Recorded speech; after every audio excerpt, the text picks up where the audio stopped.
नमस्कार दोस्तों, स्वागत है आपका फिर से जेडेक्स न्यूज में। दोस्तों, आज की इस वीडियो में हम बात करने वाले हैं प्यारे देश भारत सहित दुनिया से जो बड़ी खबरें निकल कर आ रही हैं उसके बारे में।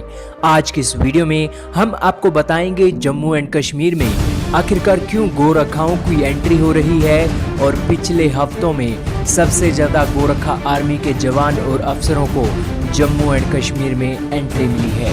इसी के साथ जानेंगे फिलीपींस के बाद वियतनाम को क्यों दे रहा है भारत ब्रह्मोस मिसाइल।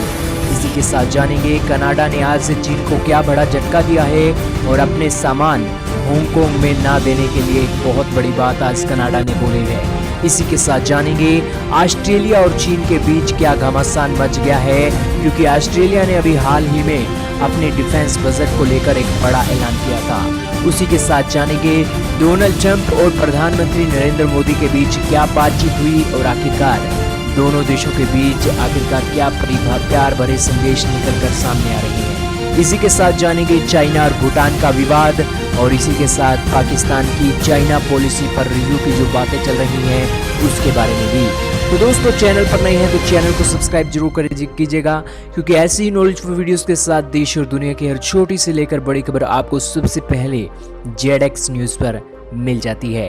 तो दोस्तों, बिना किसी देरी के शुरुआत करते हैं आज की भारत की सबसे बड़ी खबर के साथ। जी हां दोस्तों, भारत के जम्मू एंड कश्मीर में धारा 370 अगस्त महीने में हटा दी गई थी और इसी धारा 370 के हटने के बाद अब भारत सरकार वहां पर लोगों को डोमिसाइल दे रही है, जम्मू एंड कश्मीर की नागरिकता दे रही है। और इसी नागरिकता के चलते जो गोरखा रेजिमेंट जो भारत की सेना में है, उस रेजिमेंट के जवान अब अपनी जो डोमिसाइल हैं वो जम्मू एंड कश्मीर के हासिल कर रहे हैं। दरअसल दोस्तों, पिछले हफ्ते में अब ये जो डोमिसाइल देने की प्रक्रिया है वो शुरू हुई है और इसमें सरकार का प्रावधान है कि आपको अप्लाई करने के 15 दिनों के भीतर ही सर्टिफिकेट मिलेगा या नहीं मिलेगा, इसकी जानकारी आपको दे दी जाएगी। और अगर आपको 15 दिनों में सर्टिफिकेट जारी नहीं किया जाता है तो उस अफसर पर 50,000 का जुर्माना भारत सरकार लगाएगी। जिस कारण से आप समझ सकते हैं कि जम्मू एंड कश्मीर में डोमिसाइल देने का जो काम है वो युद्ध स्तर पर हो रहा है और सरकार बहुत सीरियस है। और इसी के चलते भारत के 6600 गोरखा आर्मी के जवान और अफसरों ने जम्मू एंड कश्मीर की नागरिकता के लिए अप्लाई किया है। दरअसल दोस्तों, ये गोरखा आर्मी के जवान यही जम्मू एंड कश्मीर में ही रहते हैं और इन्होंने वहाँ का डोमिसाइल प्राप्त करने के लिए अप्लाई किया है। दरअसल दोस्तों, ये गोरखा आर्मी के जवान अगर वहाँ पर डोमिसाइल लेंगे तो उनके जो प्रॉपर्टी खरीदने का जो एक उन पर शिकंजा कसा हुआ था वो शिकंजा अब नहीं रहेगा और इसी के साथ ही जो नौकरी के लिए भी वो आवेदन कर सकेंगे। और इसी के साथ दोस्तों, अब तक पिछले हफ्ते के अंदर जो प्रक्रिया शुरू की गई उनमें से 5900 डोमिसाइल अब तक जारी कर दिए गए हैं और इसी के साथ ही 700 डोमिसाइल अकेले कश्मीर के लिए लागू किए गए हैं। हालांकि इन 700 जो कश्मीर के लिए डोमिसाइल लागू किए गए हैं उनमें से ज़्यादातर सैनिक गोरखा आर्मी के ही थे। चलते हैं अगली बड़ी खबर पर। यह खबर जुड़ी हुई है फिलीपींस और वियतनाम के साथ साथ भारत और चीन के साथ। दोस्तों, भारत और वियतनाम के रिश्ते अब बहुत बेहतर होने वाले हैं, क्योंकि भारत अब वियतनाम के साथ जो ब्रह्मोस मिसाइल की डील 2016 में कर रखी थी उस डील को लेकर अब एक्टिव और तेजी बरतने जा रहा है। दरअसल दोस्तों, 2016 में भारत और फिलीपींस के साथ साथ वियतनाम के देश के साथ भी भारत ब्रह्मोस बेचने के लिए करार कर चुका था।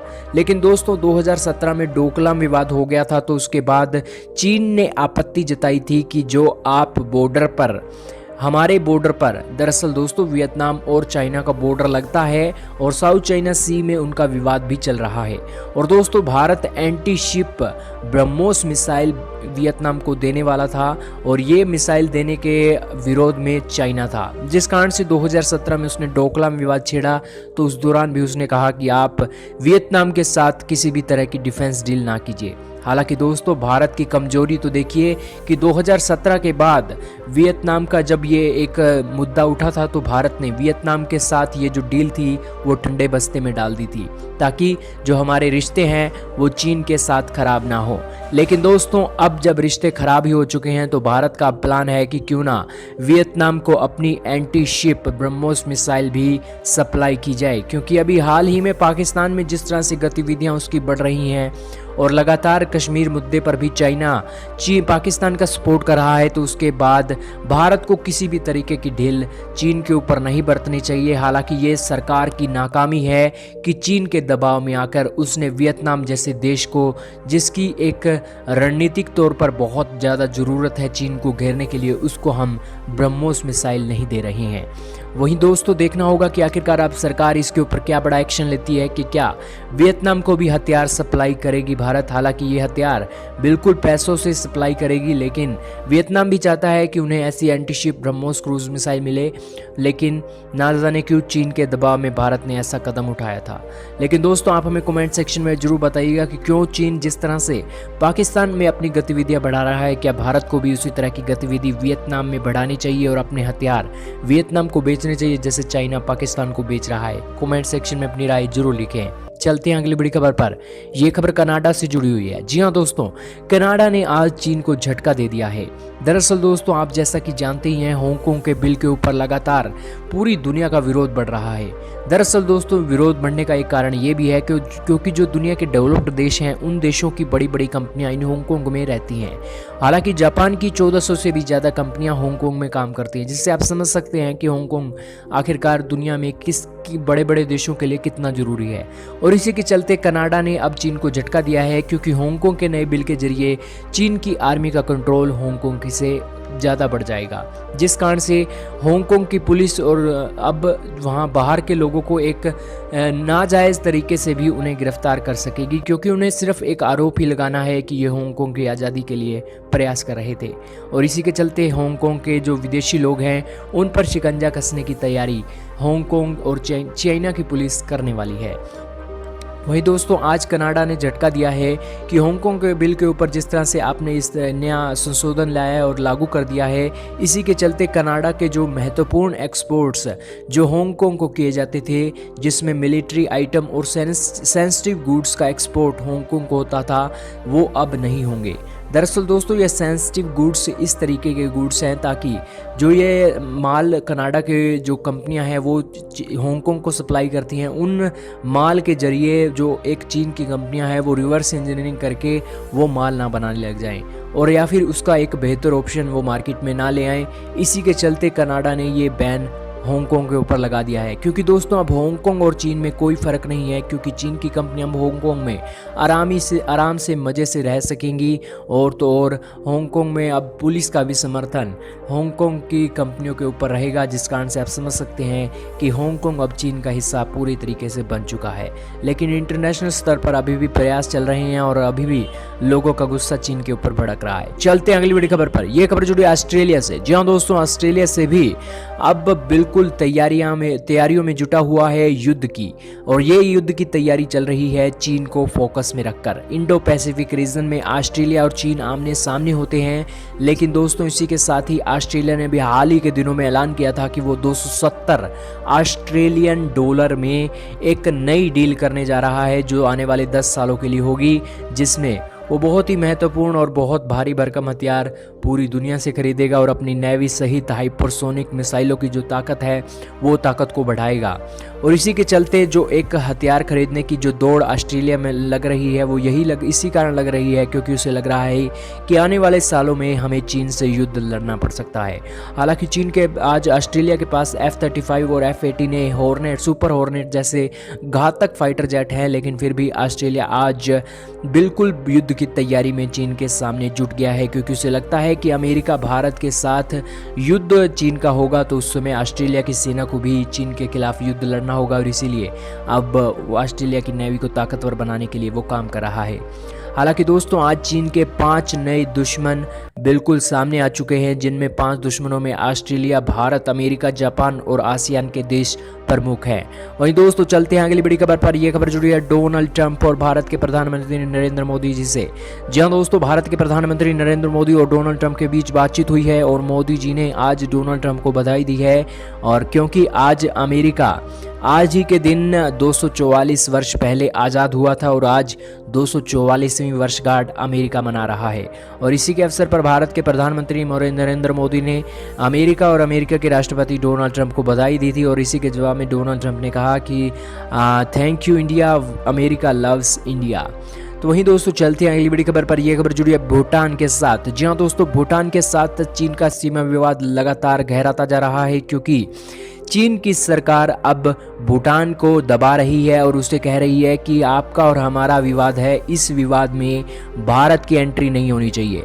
जी हाँ दोस्तों, साफ साफ चेतावनी आज भूटान को दे दी है। दरअसल दोस्तों, भूटान और चीन की सीमा विवाद है वो बहुत पुराना है।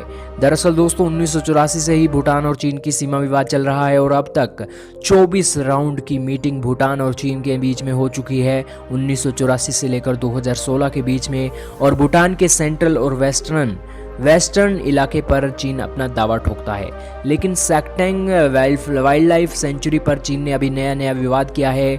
और ये विवाद नया है और ये नया क्लेम है, जिसके जरिए जो चीन कहता है कि ये सैक्टेंग वाइल्ड लाइफ सेंचुरी चीन के क्लेम वाले इलाके में है, इसलिए इस सैक्टेंग वाइल्ड लाइफ सेंचुरी में किसी भी तरह की फंडिंग नहीं होनी चाहिए। ग्लोबल एनवायरनमेंट फंडिंग में जो एक मीटिंग हुई थी, उसमें हालांकि ये फंड मिल चुका है, लेकिन फिर भी चीन अपने इस दावे के ऊपर पीछे नहीं हटा है और भूटान को लगातार दबाव बना रहा है कि आप भारत को इस मामले के बीच में ना लाएं।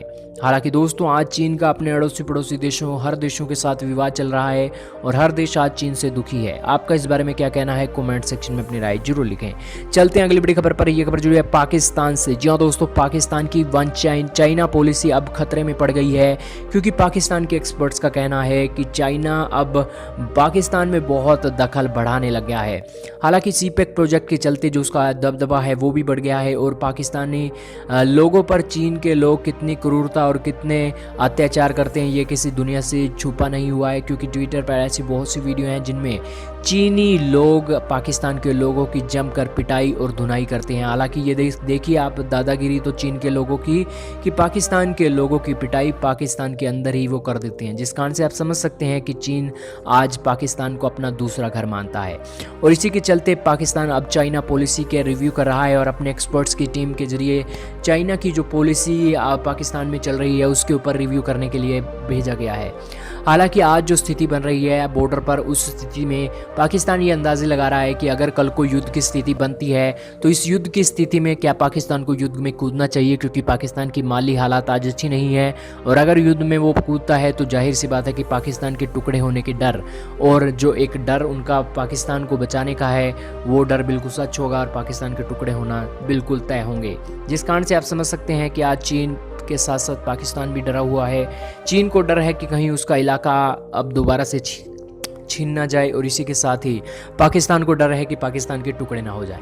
वहीं दोस्तों देखना होगा कि आखिरकार चीन का साथ पाकिस्तान देता है या नहीं, क्योंकि अगर ये साथ होगा तो सिर्फ और सिर्फ विनाशकाले विपरीत बुद्धि जैसा काम होगा, क्योंकि इस साथ में सिर्फ और सिर्फ क्षति पाकिस्तान की ही होगी।